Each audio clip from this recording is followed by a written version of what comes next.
Marc Lavoine a récemment exprimé son opinion sans détour sur les victoires de la musique, un événement phare dans le paysage musical français.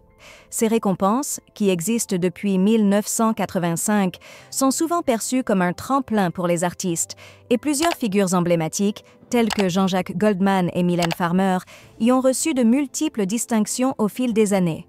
Cependant, Marc Lavoine ne partage pas cette vision. Depuis 2023, il a clairement indiqué qu'il n'accordait que peu d'importance à cette cérémonie. Dans une interview précédente, il avait avoué « Je me sens comme un Portugais dans ce petit milieu parisien. C'est pourquoi je n'y vais pas et j'ai même demandé à ce qu'on me retire des listes. » Pour lui, ces événements sont l'apanage d'un petit groupe qui se vote entre eux, une démarche qu'il juge dénuée d'intérêt. Dans une nouvelle déclaration faite le 30 décembre sur France Info, Marc Lavoine a réaffirmé son point de vue. Selon lui, les récompenses comme les victoires de la musique, les Césars ou les Molières ne comptent pas.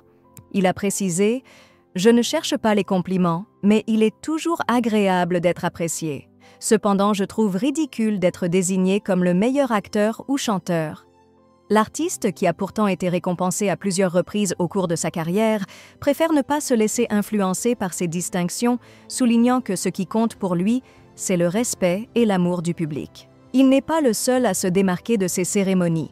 Matt Pokora, également réticent face à ces prix, a expliqué dans une interview en 2017 que selon lui, ce sont les fans et non les victoires de la musique qui définissent le succès d'une carrière. Pour lui, même plusieurs trophées ne compenseraient pas les 2 décennies de carrière qu'il a bâties.